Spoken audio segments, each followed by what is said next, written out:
Hey everyone, Travis here at the very end of week 2 of the summer split of the LCS, joined by Scarra, who is not a player, at least not on in like professional League of Legends. Like, you might be a player with the ladies. Either way, we're talking about your team, which is now at the top of the league after 2 weeks, game ahead of everyone else. Are you going to stay there? Are you guys going to be number 1 for the next 11 weeks or 10 weeks, 9 weeks, whatever we have left? No, we're going straight to the bottom. Okay. Well, I think that Complexity and EG are competing pretty hard for that. Yeah. We started out here, and now we're down there. That's what's going to happen. It's kind of one of the opposite of those things, where it's like you start at the top, now we at the bottom. Yeah, it's exactly the opposite. Now, what I asked Crumbs this yesterday, and I mean, you have like you can see everything. Yeah. So what is it? Is it Shifter and Zion? Is it you guys just like you stepping back and helping with like the coaching and the strategizing, or what is it that has brought you guys to this point? Or is it just like the other 7 teams suck, and so you guys have just sort of percolated to the top? I will say I think the other teams got better, but generally I just feel that it's kind of a little bit of luck. I don't ever like to put accomplishments on luck though, but I will say I lucked out in that everyone that is on Dig is just very motivated to win. I think that's the biggest thing, is that's why C9 is always winning, or was always winning before, because everyone's motivated to play solo queue. Like, I think everything just stems off like the basics, like strong mechanical skill, strong desire to grind out a lot of time on the game, and desire to improve yourself. And I feel like all the players on the team have that to varying degrees. With that, I'm able to build a good foundation with the team to be able to work off of, and that's just it. Like, I feel like that's like the key to success. When I look at the top 4 right now, I see CLG, LMQ, and Cloud9, as well as you guys.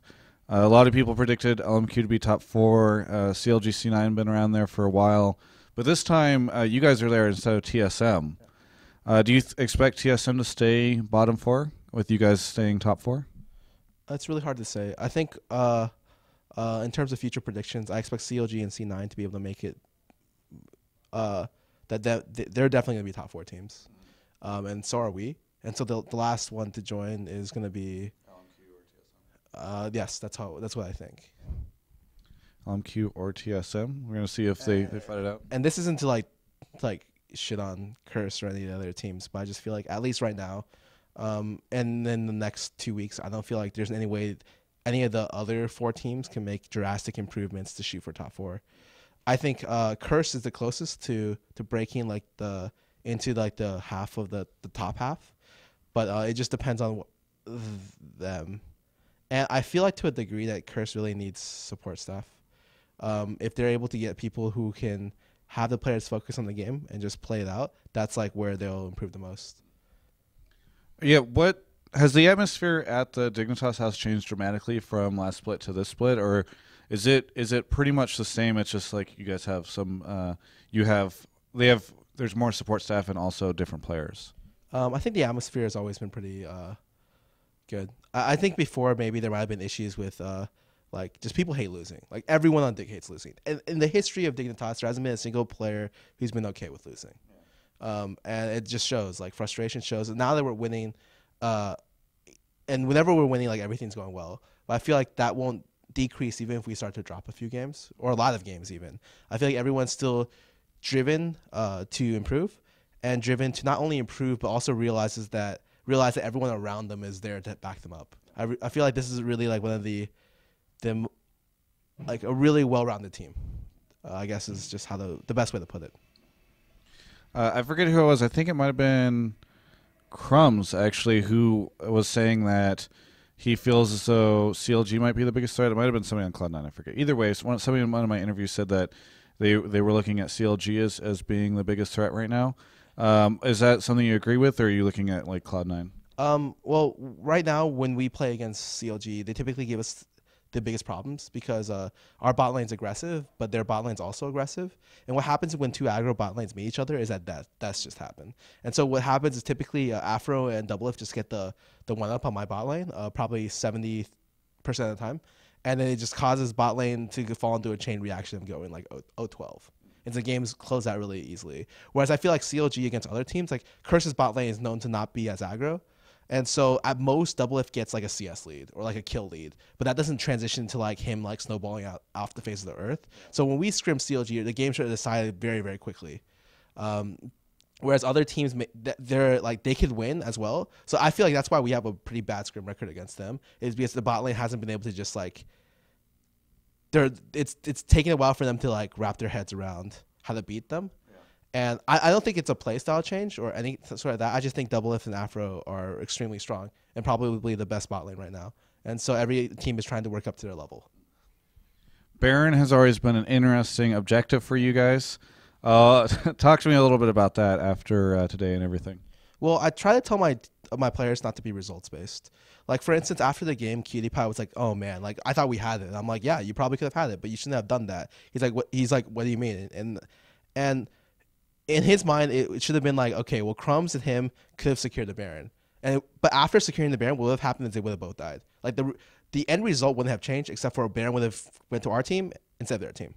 The biggest thing is to look at the bigger picture. Like what they should have done is once they got the pick, they had a really hard time establishing vision control at that point. So they just go in and ward up, and make sure to deny all the TSM vision, and then ward up all in deep ward in the red side, and just use the vision to control the pace of the game and to get picks. And as soon as they get the first pick, then they can look for Baron again.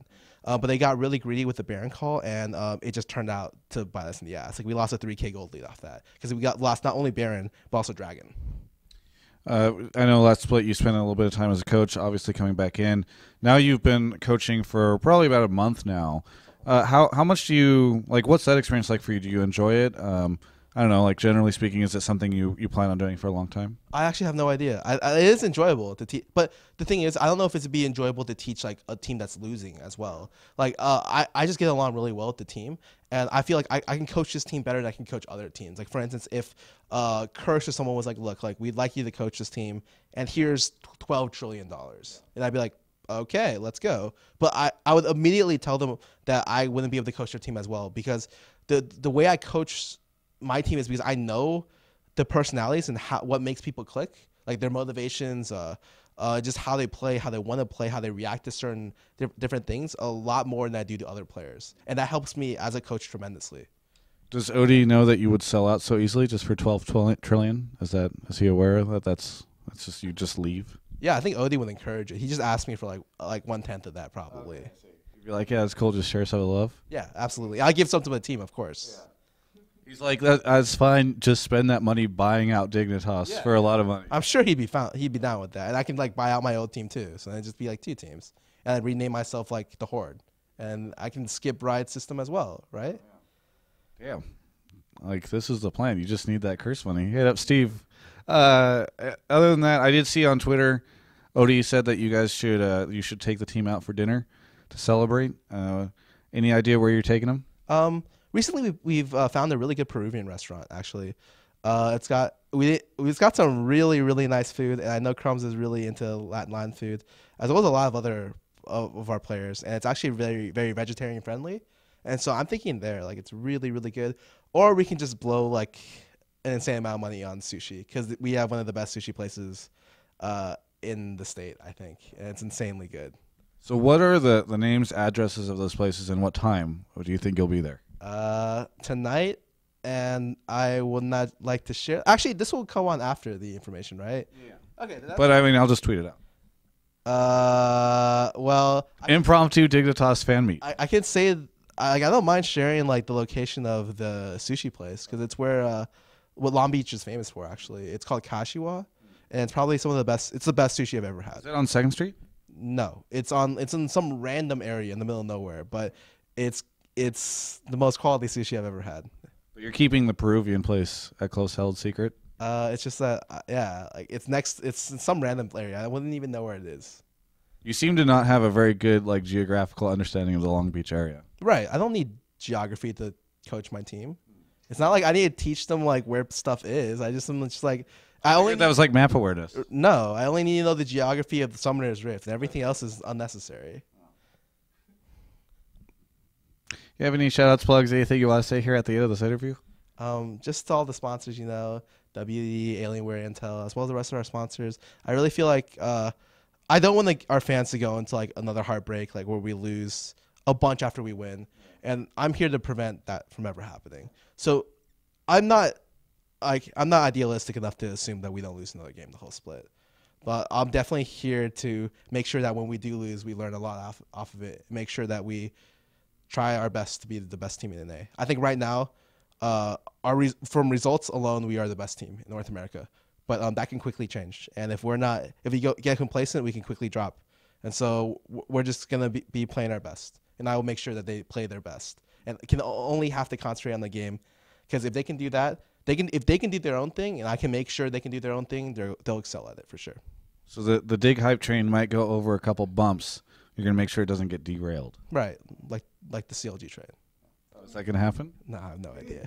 I mean, I just love that title for the Reddit thread. Is like CLG hype train is gonna get derailed. No, it's not gonna happen. No, it might happen, but I don't really care. Like if we win or lose against them, I obviously want to win, but I mean I shouldn't say that.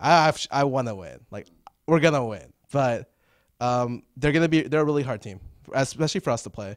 I think them and C9 are our biggest struggling competitors right now. And so it wouldn't be surprising for us to drop a game to them, but we're definitely going to try our asses off not to.